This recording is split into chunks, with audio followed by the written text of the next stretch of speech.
mau apapun eksekusinya monggo, tapi anaknya yang harus dilindungi secara mental dan psikologisnya itu. Dan satu hal lagi mungkin ya, ini juga mohon karena amanat Undang-Undang Perlindungan Anak, ibaratnya melindungi anak perlu orang sekampung, perlu semua. Jadi bukan hanya pemerintah, lembaga negara, tapi juga masyarakat. Jadi marilah semua masyarakat ya, mahasiswa ya, apapun juga menjadi ujung tombak perlindungan anak di tempatnya mas. Jadi nggak usah menjadi seorang kaseta untuk melindungi anak. Halo, kembali lagi di Analisis Sengit, channel reaksi yang akan membedah berbagai isu panas dan kontroversi yang sedang ramai diperbincangkan. Kali ini kita akan membahas polemik Ruben Onsu dan Sarwenda, terutama soal anak-anak mereka, dugaan eksploitasi anak, sampai sorotan terhadap keterlibatan anak dalam aktivitas live di media sosial. Yang menarik, persoalan ini ternyata bukan cuma soal hubungan antara Ruben dan Sarwenda. Ada pihak yang mulai menyoroti kondisi mental anak, batasan orang tua, bahkan mempertanyakan apakah anak-anak justru ikut terdampak karena konflik orang dewasa yang semakin terbuka di publik. Dan yang terbaru, muncul pula pembahasan mengenai posisi KPAI, hak asuh, nafkah anak, serta pernyataan dari seorang advokat yang mencoba melihat persoalan ini dari sisi yang berbeda. Lalu, sebenarnya siapa yang paling harus bertanggung jawab? Apakah benar persoalan ini sudah mengarah pada eksploitasi anak?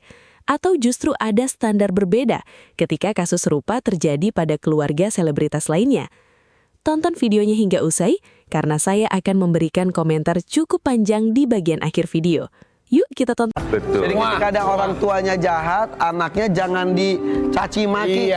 Kalau orang tuanya monggo, karena sesuai dengan perbuatannya istilahnya ya. Anaknya tuh nggak tahu apa-apa ya. Karena kalau mental anak-anak itu rusak, wah bagaimana? Itu kan adalah cikal bakal calon penerus generasi bangsa kita. Itu juga melarang anak kecil itu dieksploitasi. Ya, dalam pekerjaan apapun bentuknya. Ya. Apalagi kalau misalnya kemudian live-nya itu di malam hari. Malam hari anak itu harusnya belajar, bukan live. Ini Ruben juga komplain karena di beberapa live TikTok ya, di beberapa live TikTok anak-anaknya dipakai. Jadi anak-anak di bawah umur ini kan nggak boleh dong mencari bekerja, ini bekerja, kan pasti kan bekerja, anak-anak kan nggak boleh bekerja, itu kan dilarang.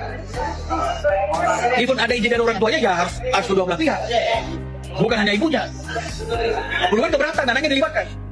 Saya juga menghimbau buat Sarwenda, pasangan itu kan sementara ini kan baru sebatas pacar ya, harusnya bisa juga memberikan batasan-batasan. Hei, dengar nih yang mau melaporkan saya. Ini langsung dari KPAI. Kamu bisa dengar kan? Kamu masih waras kan? Dengerin sampai habis. Jadi, apa yang Anda lakukan itu benar-benar masuk dalam eksploitasi anak. Oke? Jadi nggak salah dong tindakan saya, ya kan? Untuk kesehatan mental anak, saya akan terus bersuara kapanpun, sekalipun kamu hujat menggunakan buzzer receh. Sikat, dan sikat. Bener nggak guys? Kalau orang waras pasti setuju dengan saya. Kalian waras apa ngengso? Lu jual, gue borong sampai habis. Sip, dah. Suami dan netizen-netizen yang ngedukung si mantan suami, udah dengar nggak itu kata Komnas HAM? Nggak usah suka tayang-tayang di mana-mana, nggak usah lagi berisik kemana-mana, atau nggak usah lagi ngebongkar aib apa-apa. Yang tersakiti itu anaknya. Dia boleh jamin, dia bakal bawa ahli kalau diizinin, kalau anaknya itu sangat tersakitin. Makanya mantan suami, udah ya, kamu nggak usah lagi kesana kesini, bongkar aib sana, bongkar aib sini. Udah, stop. Kalau kamu emang pengen kamu dihormati anak kamu pengen deket sama anak kamu itu datang baik-baik. Kalau kamu nggak mau ke rumahnya, ke sekolahnya, nungguin sampai dia pulang. Nggak segi simpel itu sebenarnya. Kalau emang kamu nggak ada niat untuk selalu tayang di sosial media, untuk tidak mau meredakan masalah ini, kamu cukup datang, tungguin, pantengin ketemu, ajak makan, ajak ngobrol, ajak main. Gak usah kamu ngebongkar-bongkar aib, gak usah kamu podcast sana, nangis-nangis sana. Itu bukan bapak yang baik menurut aku. Kamu adalah orang yang menyakiti hati anak kamu. Karena kamu yang banyak bicara. Istri kamu, mantan istri kamu ngomong 2, kamu ngomongnya 100. Tapi aku setuju sih sama KPAI ya, yang bakal berpikir ribuan kali untuk memberikan hak asuh anak dari Sarwendah Tan ke Ruben Onsu. Itu kenapa? Yang pertama, si Sarwendah ini terlalu karena apa? Ya itu tadi ya kan, baru keluar lagi cerita bahwasanya anaknya ibarat kata itu bocah baru kemarin sore dikasih live ya kan, dikasih live itu ada di postingan si Ruben Onsu.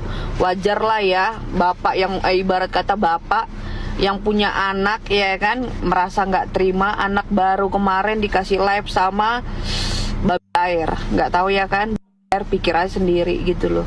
Harusnya kalau lagi ada masalah perseteruan antara orang tua, kalau bisa ditutup dulu semua medianya gitu loh, supaya anak ini nggak kena mental gitu loh atas kegaduhan orang tua. Jadi yang ngasih live ini, yang si air ini, nggak ngerti deh siapa tuh ya.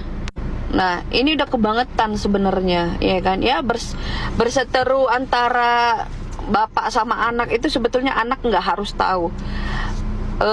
Kayak nggak usah jauh deh, ibarat kata kayak Nikita Mirzani lah zaman dulu ya. Nikita Mirzani zaman dulu waktu berseteru sama siapa itu bapaknya anaknya yang nomor 2 gitu loh. Segimana barbarnya si Nikita Mirzani, segimana gilanya Nikita Mirzani bisa kita lihat di setiap masalah dia ikut campur. Tapi aku salut sama Nikita Mirzani tuh, anaknya nggak dikasih buka media sosial selama anaknya masih sekolah. Itu pun si Loli itu pun dikasih pas zaman dia udah mau kuliah kalau nggak salah. Tapi waktu zaman anaknya dari mulai brokocot sampai SMA, itu anaknya nggak buka media sosial. Itu karena apa? Itulah pintarnya. Kadang-kadang gini, ada orang tua yang udah siap jadi orang tua, ada yang orang tua yang benar-benar belum siap gitu loh jadi orang tua. Jadi nggak bisa menjaga kewarasan anaknya, dan itu kan bisa mengganggu tumbuh kembang anaknya si Ruben Onsu gitu loh. Tapi kadang-kadang ya kalau kita ngomong ya gimana gitu loh, jadi makin berkepanjangan. Tapi bagus nih KPAI, bagus ya, bagus ya, mempertimbangkan untuk memberikan hak sepenuhnya untuk si Ruben Onsu mengasuh 2 bidadari kecilnya. Ibaratnya ya bagus lah, nanti bukan biasanya hukumnya anak di atas 12 tahun nanti dia akan memilih dia akan ikut sama siapa kan begitu.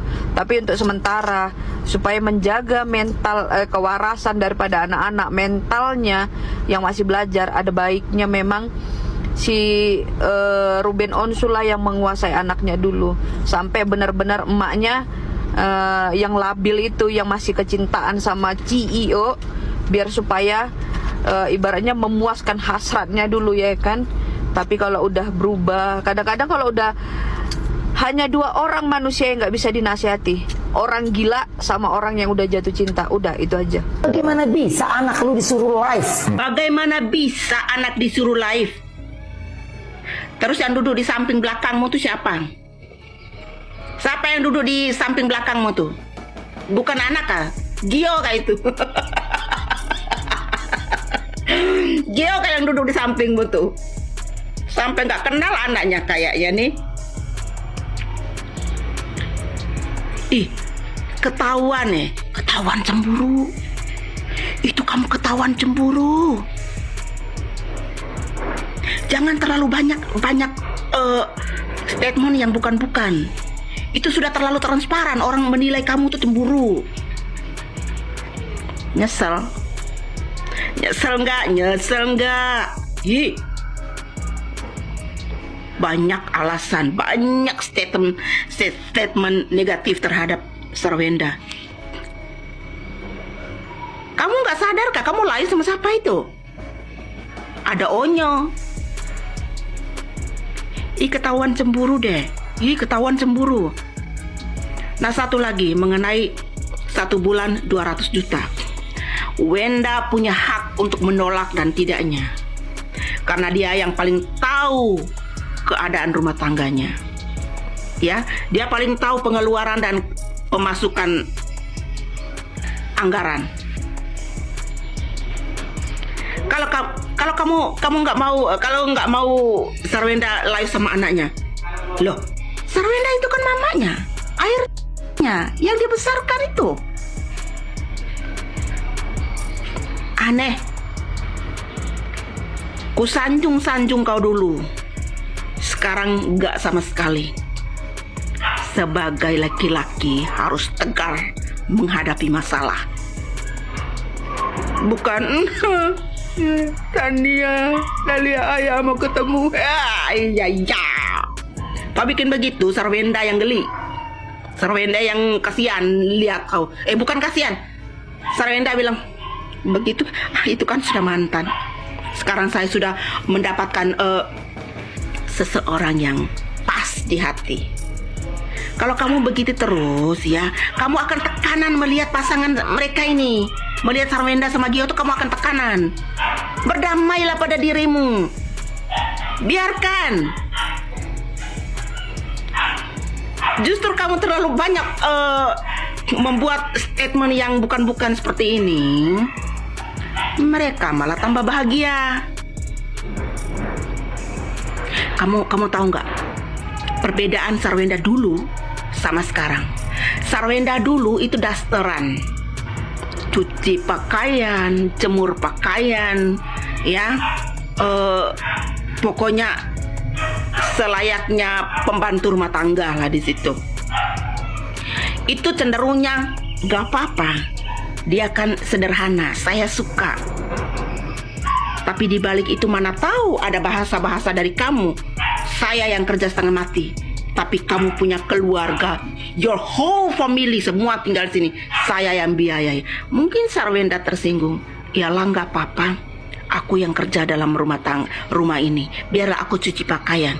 Dia yang mengorbankan diri untuk menjadi pekerja rumah seutuhnya. Kita nggak tahu kan? Kita kan nggak tahu. Nah, sekarang 90% dari dulu dia sudah diratukan seorang pria yang ganteng dan gagah. Ya, itu kamu harus pikirkan. Dia sudah di rumah bagus-bagus. Kamu ngungkit lagi rumah yang itu. Akhirnya mereka pindah rumah. Jadi jangan salah ya. Kalau dulu dia tinggal di rumah kamu bisa punya alasan ke sana, bisa lihat anak. Itu kan anak saya, itu kan rumah saya boleh ke sana untuk. Nah, sekarang kalau mereka sudah pindah, sudah tinggal bersama dengan dia punya kekasih yang nanti mungkin ada jodoh, mereka bisa nikah. Kamu ke sana, malumu taruh di mana? Mukamu taruh di mana? Kamu nggak bakalan ketemu Sarwenda. Kamu hanya menikmati kemesraan mereka di media sosial. Karena kamu tidak bisa ketemu dia. Alasan apa? Rumah pribadi dia. Dia sudah punya suami dan anak-anak sama dia. Sekarang kamu sudah meninggalkan dia. Kamu sendiri yang angkat kaki dari rumah. Kamu mau menuntut, mau ambil anak. Dari mana? Kan dia bisa bilang, siapa yang suruh kau keluar? Siapa yang suruh kau meninggalkan kami? Kamu kira kamu ngungkit rumah itu mereka tidak bisa bikin rumah? Pondok mereka tetap bahagia. Ya, oke. Kalau sudah Sarwenda masih sebatas ini, dia bisa mengurus dengan baik, dengan diam. Jangan bikin dia angkat semua anaknya, semua bawa pergi Korea atau Jepang di tempatnya sana. Apakah kamu bisa menemui mereka? Tidak akan. Makanya saya bilang, berdamailah dengan dirimu, belajar dari Krisdayanti dengan Anang, ya, supaya kamu bisa sering ketemu dengan anak-anak kamu. Kamu seperti sahabat, teman, adik perempuan gitu. Jangan mencela, jangan saling mencela, jangan saling senggol. Kamu itu ada anak, paham?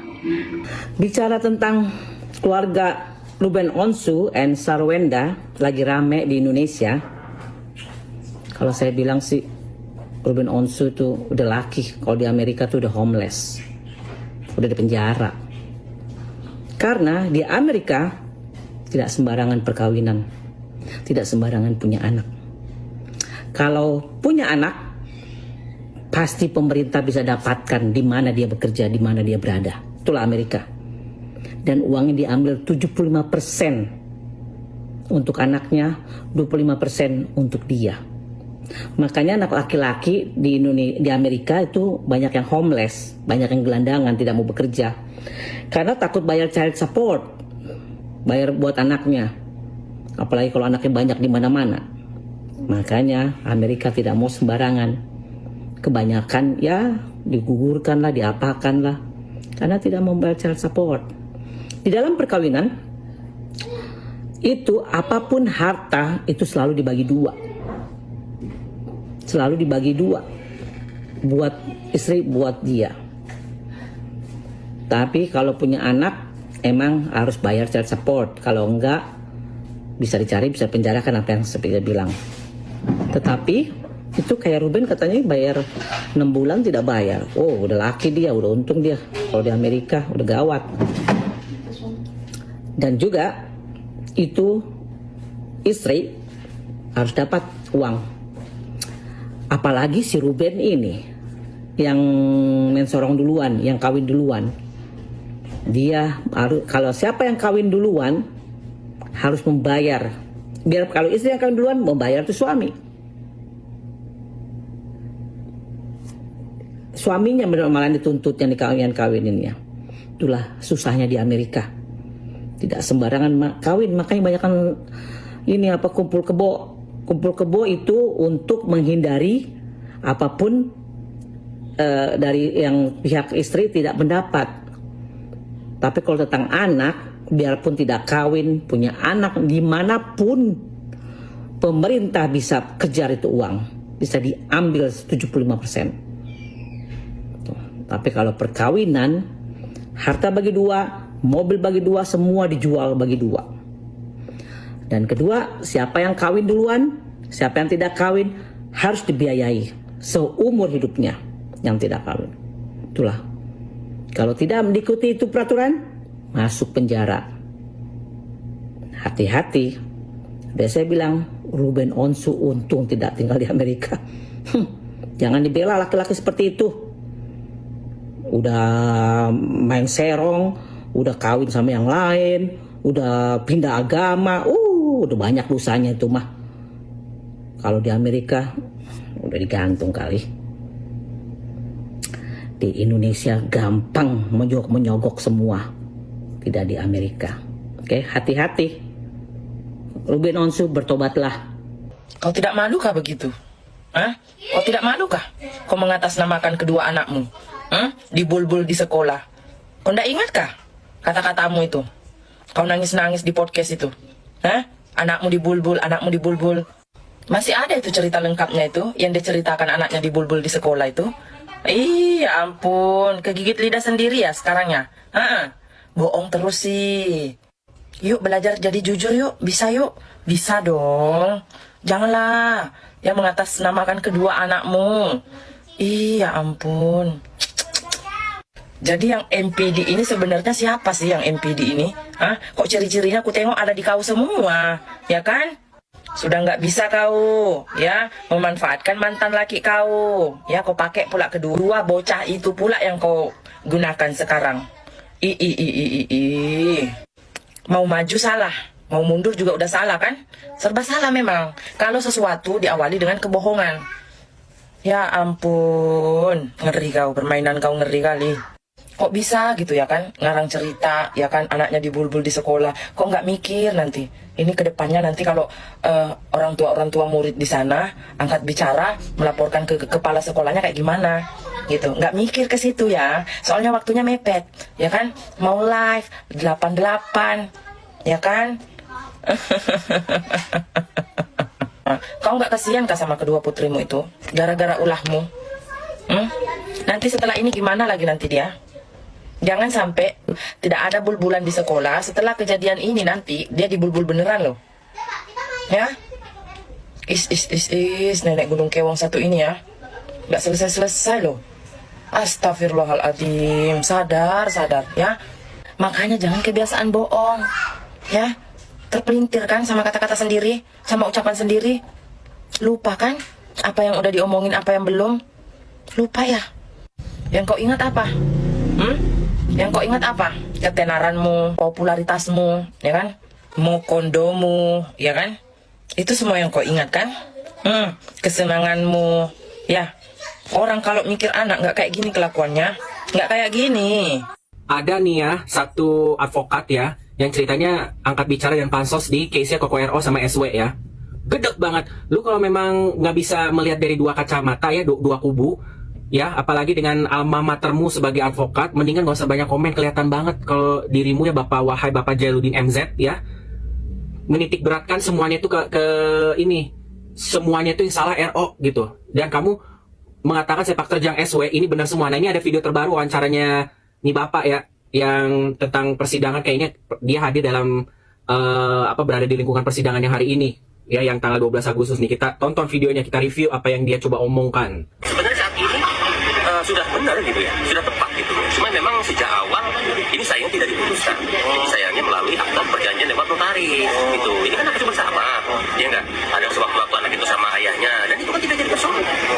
Ya, cuma sekarang yang menjadi pertanyaan, apakah sejauh ini Ruben pernah melakukan serius gitu, ingin ketemu anaknya, datang ke rumah, datang ke sekolah? Kan nggak ada masalah kalau dia kangen kan? Ada nggak larangan? Nggak ada kan? Sama ada kasih kok. Menurut saya kan. Gini ya Pak ya, ini yang saya bahas untuk yang ini dulu ya. Memang namanya RO itu ya, gini, SW memang tidak mempersulit, tapi memperibet. Birokrasinya banyak banget. RO kurang usaha bagaimana, kadang saking tidak digubris ya, dia harus angkat bicara mau nggak mau. Malah tidak mendapatkan solusi kan. Solusi cuma satu kali doang waktu itu ketemu di bandara. Itu juga Bapak bisa lihat sendiri, cek videonya seperti bagaimana dinamikanya anak-anak. Ya kan? Bapak juga jangan melihat dari segi logikanya, tapi juga harus belajar namanya psikolog dari SDM masing-masing kubu. Ya, sejarah atau ketraumatikan ya, traumatize yang berada di sisi RO juga. RO juga ngomong Pak, ya jelas-jelas ngomong dia itu trauma, dia merasa gagal sebagai bapak, dia tahu karakternya anak-anaknya kalau lagi senang, lagi sedih, dan yang satu ada karakternya itu yang baperan, yang satu karakternya ada yang mellow, kata RO gitu. Kalau misalnya dia gerebek datang ke rumah, itu kan birokrasinya aja udah ribet, ya. Udah tahu sistem harimaunya kayak gimana nih si SW ini, ya kan? Dan plus juga RO berbicara, makanya bapak tuh tonton jejak digitalnya dulu sebelum keluar congornya gitu loh Pak, kata saya mah, ya. RO itu trauma untuk melihat rumah yang di Cilandak itu sendiri Pak, karena dia tahu ketika dibangun dari tanahnya, letak-letak posisinya, dia nggak mau kenangan itu kembali lagi. Sementara RO tuh lagi fokus namanya perjalanan ibadahnya, spiritualnya, move on, melepas semua masa lalu. Dari sisi itu juga Bapak harus bisa melihat dong, menerawang, usaha ada, tapi memang diribetin, mau gimana? Kadang baru didengarnya berapa minggu kemudian, Pak. Ya, kalau giliran bagian uangnya ada cepet nih. Oke, kita lanjutin lagi. Menurut saya kan kuasa hukumnya sudah memberikan statement walaupun berbeda ya, walaupun di awal respon katanya dilarang ya sama ibunya, terus yang didensukan katanya tidak pernah menyatakan itu, hanya memang sulit untuk bertemu ya nggak, kan seperti itu kan udah jelas terkait hak nafkah anak. Itu menurut saya sebuah langkah yang tidak tepat, karena nafkah anak itu harus tetap diberikan, nominalnya berapapun ya semampunya orang tua gitu loh. Jadi bukan berarti ada permasalahan nafkah tidak diberikan ya dikorbankan anak ya nggak, sekolahnya harus dibayar ya kan, segala sesuatunya harus diberikan. Nah kalau ditahan alasannya apa? Itu tanggung jawab orang tua kok ya nggak, dengan jalan apapun dia harus memberikan itu. Jadi angkanya kan selama ini besarnya juga. Mau jawab apa? Jawab yang gua nggak butuh 200 juta lu cong itu. Mau aku jawab apa? Nafkah dikasih Pak, kurang lancar bagaimana? Nanti kita bahas karena masih berkesinambungan sama omongan yang berikutnya. Ya, dikasih Pak. Tapi giliran meminta untuk haknya RO, itu rasanya kayak mohon sama sultan gitu ya, sama raja, sama ratu, sama petinggi untuk mendapatkan haknya aja udah kayak orang rakyat kismin, Pak. Ya, itu aja udah ribet, makanya diberhentiin, bukannya masuknya gimana-gimana, Pak. Dana mah nggak masalah, tapi kalau misalnya sampai diberhentiin itu bukan tanpa alasan. Karena apa? Wajar kalau misalnya RO punya ketakutan, dananya bener nggak ngalir ke anak-anaknya kebutuhannya, sekolahnya bener nggak bayarannya segini, atau hal-hal yang bersifat kecurigaan RO. Jadi harus diberhentiin dulu.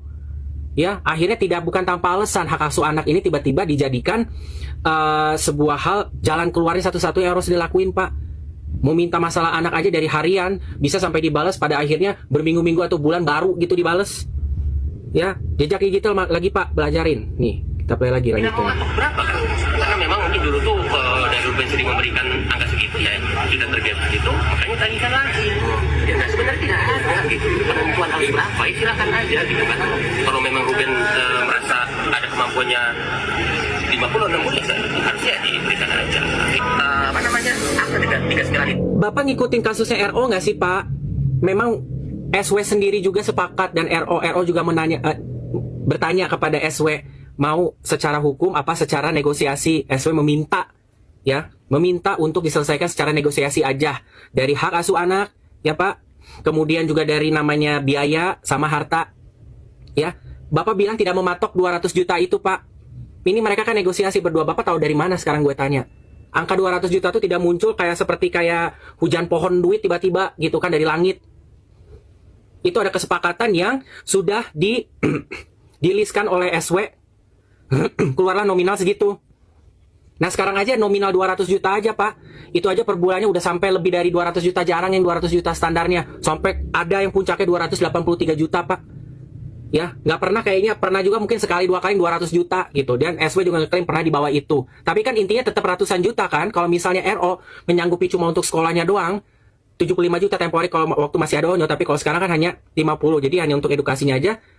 Apakah tidak menutup kemungkinan, Pak, kalau misalnya nanti tiba-tiba nominalnya jadi 100 juta karena harus untuk latihan ini, untuk sekolah ini, untuk wisata apa segala macam, bahkan sampai rumahnya juga diminta RO yang ngebiayain, dari sampah, kandang, ya kan, sampai makanan dogi, semuanya. Belajar dulu dari jejak digital deh, Pak, enak aja sepihak, kelihatan banget ngebelain SW-nya deh. Kalau memang Ruben merasa ada kemampuannya 50-60 ya harusnya diberikan aja. Apa namanya? Akta 39 itu yang diminta penetapannya. Jadi nanti dimohonkan ke majelis hakim seperti itu. Jadi nanti semua keputusan nanti masing-masing pihak harus mematuhi putusan itu. Dan terkait hak gini itu juga masih rancu kan, hanya bisa dilakukan. Ya makanya sekarang pakai payung hukum, Pak. Salah satu pihak itu untuk memperjelas. Nggak ada satu pihak, Pak, dua-duanya. Dengan langkah yang saat ini Ngebela banget, ngebela SW banget. Apakah pernah bertanya ada seorang anak, apakah terima dia nggak ibunya diperlakukan seperti itu? Rata-rata kalau anak apalagi perempuan, kalau diminta memilih antara ayah dengan ibu, lebih cenderung memilih si ibu. Si Sarwenda eksploitasi, aku pikir bukan tentang anaknya dieksploitasi, tetapi karena kebetulan itu Sarwenda, makanya akhirnya jadi masalah gitu. Kenapa? Karena mereka butuh hal yang viral untuk dijadikan konten kan, gitu. Nah, kita lihat ya dari sisi yang mana yang lebih mengarah kepada bisa jadi akan berujung ke eksploitasi gitu. Gempi itu sudah menghasilkan uang, gitu, udah menghasilkan uang dari media.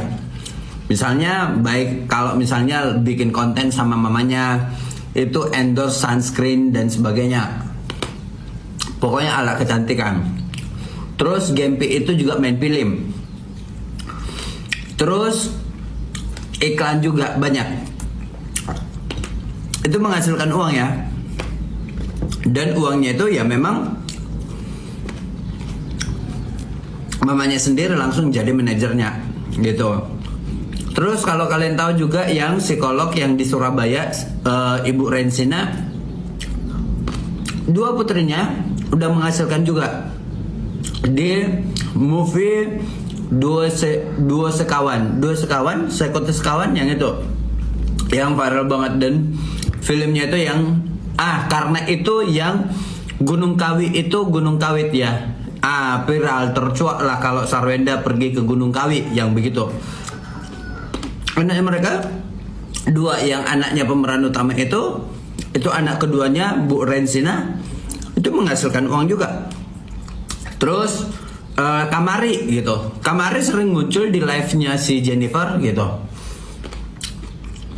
Terus Kamari juga berada di konten-konten Jennifer juga gitu. Terus anaknya Anang juga, Anang Ashanti.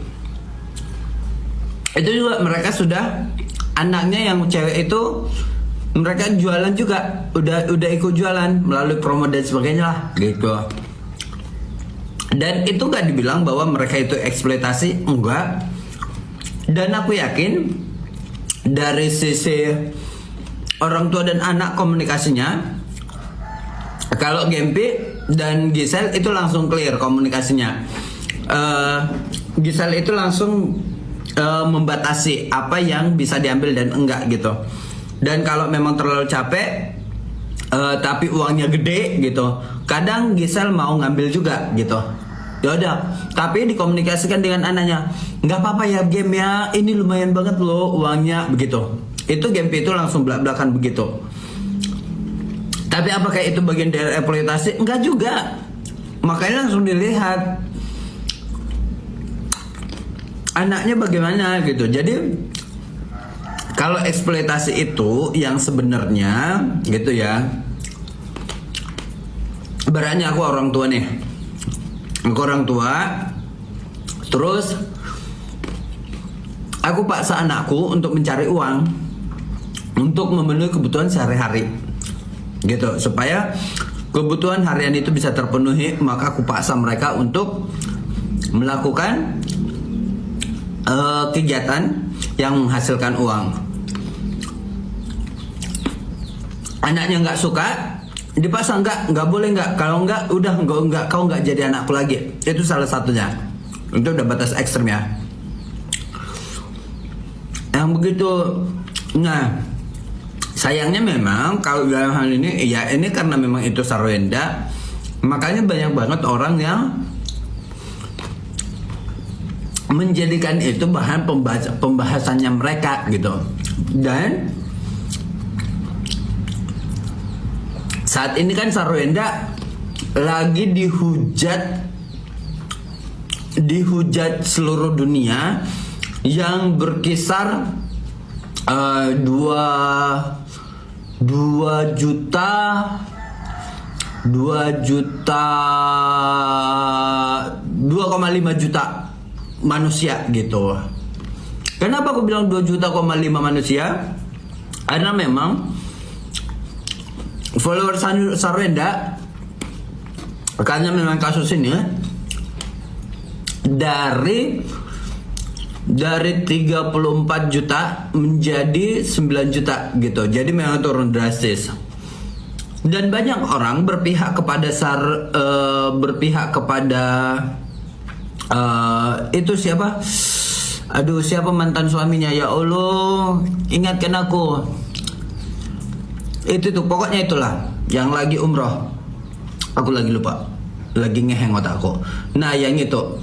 Nah, karena memang dia itu lagi banyak sekali yang mendukung, akhirnya tanpa membuka mata, tanpa membuka telinga, tanpa membuka hati, perasaan, oh yaudah yuk kita dukung ini, karena pasti akan banyak orang yang mendukung kita nanti. Nah, mungkin seolah-olah begitu gitu. Jadi ini hal yang perlu dipikirkan oleh orang-orang yang mau bikin statement atas dirinya. Jangan sampai ya mengambil keuntungan atas masalah orang lain gitu. Kalau misalnya aku ditanya kenapa aku selalu stand untuk ngomong tentang hal-hal seolah-olah mendukung Sarwenda, bagiku ini bukan tentang mendukung siapa dan siapa, tetapi kalau misalnya hal yang salah dari Sarwenda, aku pikir aku tetap juga bilang ya nggak seharusnya begitu sih begitu. Kalau misalnya aku melihat bahwa ada yang salah dengan Ruben Onsu, ya aku bilang juga itu nggak benar gitu. Hanya saja aku menjadi orang yang Ya, aku punya nalar, aku punya pola pikir, aku punya sudut pandang. Ketika aku lihat suatu problem yang terjadi, aku sampaikan supaya orang bisa juga untuk melihat dari perspektif yang berbeda begitu. Jadi mudah-mudahan ini yang aku sampaikan bisa membuka mata, telinga, hati nurani orang-orang yang menghujat Sarwenda gitu. Nonton videonya? Kalau saya pribadi melihat persoalan Ruben Onsu dan Sarwenda ini, semakin kita mengikuti perkembangannya, semakin terasa bahwa masalah sebenarnya bukan cuma soal siapa yang benar dan siapa yang salah. Ada persoalan yang jauh lebih besar, yaitu bagaimana konflik antara dua orang dewasa akhirnya ikut menyeret anak-anak ke tengah-tengah masalah tersebut. Dan menurut saya, di titik inilah semua pihak seharusnya mulai mengerem diri. Karena ketika sudah menyangkut anak, menurut saya ego orang tua harus ditempatkan di belakang kepentingan anak. Saya juga cukup tertarik dengan pembahasan mengenai dugaan eksploitasi anak.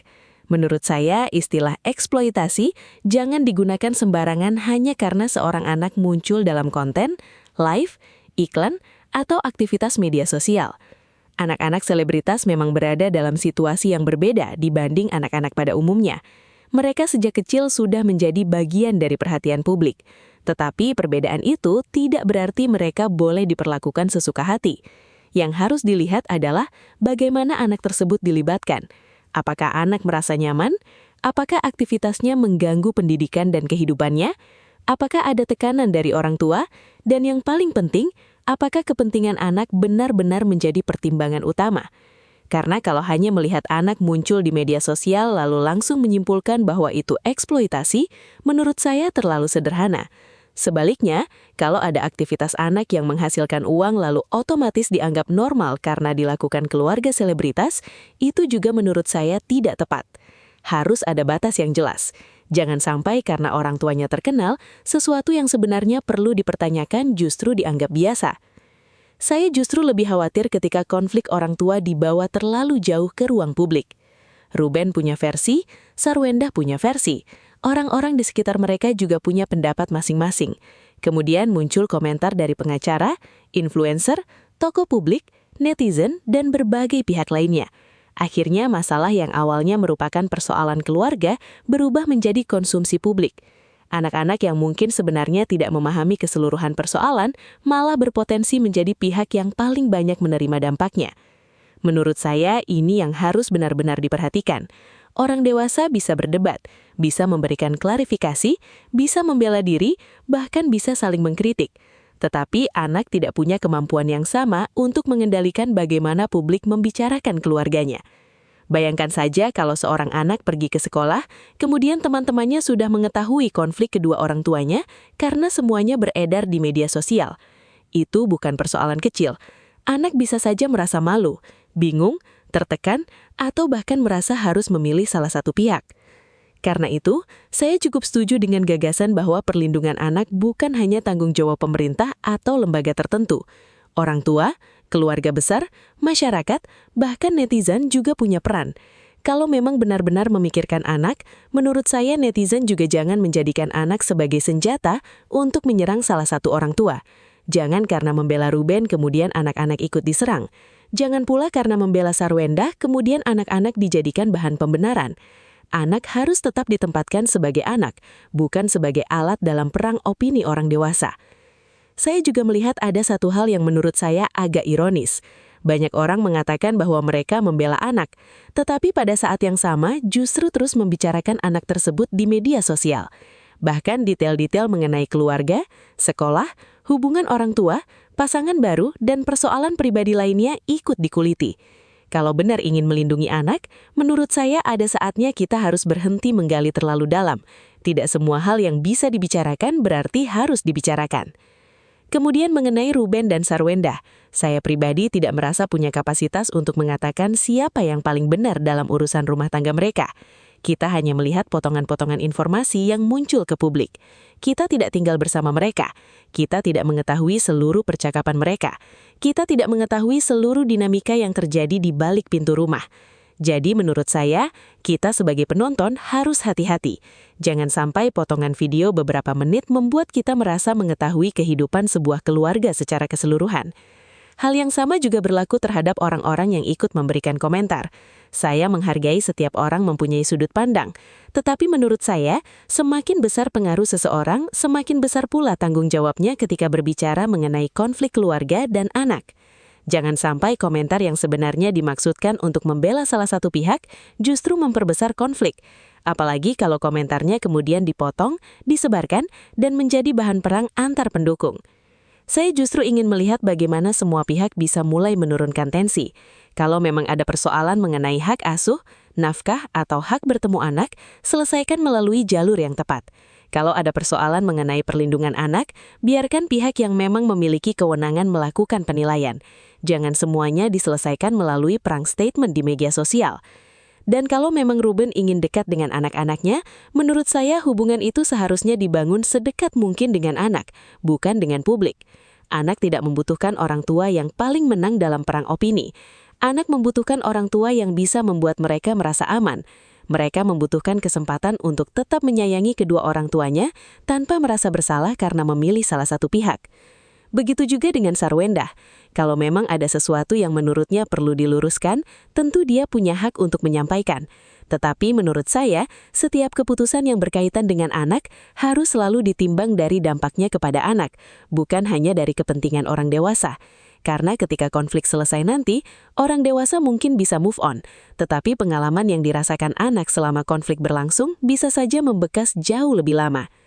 Saya juga tidak ingin ikut-ikutan menghakimi Sarwenda sebagai pihak yang pasti salah ataupun Ruben sebagai pihak yang pasti benar. Justru saya melihat kasus ini sebagai contoh bagaimana konflik keluarga selebritas bisa menjadi semakin rumit ketika semuanya berlangsung di depan kamera. Ketika satu pihak bicara, pihak lain merasa perlu menjawab. Setelah itu muncul pihak ketiga yang ikut berkomentar. Kemudian netizen mengambil posisi. Akhirnya lingkarannya tidak pernah selesai. Menurut saya yang paling penting sekarang adalah jangan sampai anak-anak kehilangan masa kecilnya hanya karena orang dewasa belum selesai dengan persoalan mereka. Mereka tidak memilih dilahirkan sebagai anak dari pasangan terkenal. Mereka tidak memilih menjadi sorotan. Mereka juga tidak meminta konflik keluarga mereka menjadi tontonan jutaan orang. Jadi kalau saya boleh memberikan satu komentar paling sederhana, saya berharap semua pihak benar-benar berhenti sejenak dan bertanya, sebenarnya siapa yang paling diuntungkan dari konflik yang terus dipertontonkan ini? Kalau jawabannya bukan anak-anak, berarti mungkin ada sesuatu yang harus dievaluasi. Saya pribadi tidak berada di pihak Ruben, tidak juga otomatis berada di pihak Sarwenda. Saya lebih memilih berada di pihak yang menurut saya paling membutuhkan perlindungan, yaitu anak-anak. Kalau Ruben salah, ya harus berani dikritik. Kalau Sarwenda salah, juga harus berani dikritik. Tetapi kritiknya jangan sampai berubah menjadi penghukuman kepada anak-anak mereka. Itulah komentar pribadi saya setelah melihat dan menyimak keseluruhan pembahasan ini. Saya justru berharap polemik ini tidak semakin melebar menjadi perang antara pendukung Ruben dan pendukung Sarwenda. Karena kalau ujungnya hanya saling serang, yang menang sebenarnya siapa? Tidak ada. Yang mungkin justru semakin terluka adalah anak-anak yang sejak awal tidak pernah meminta berada di tengah masalah ini. Kalau menurut kalian bagaimana? Apakah kalian melihat persoalan ini lebih banyak menyangkut hak orang tua, perlindungan anak, atau justru sudah terlalu jauh menjadi konsumsi publik? Saya ingin membaca pendapat kalian. Yang jelas menurut saya kita boleh berbeda pendapat, tetapi jangan sampai perbedaan itu membuat kita lupa bahwa di tengah konflik ini ada anak-anak yang juga punya perasaan. Jadi mari kita kritis tetapi waras. Mari kita berkomentar tetapi punya batas. Dan yang paling penting, jangan sampai kita ikut memperkeruh keadaan hanya karena ingin memenangkan pihak yang kita dukung.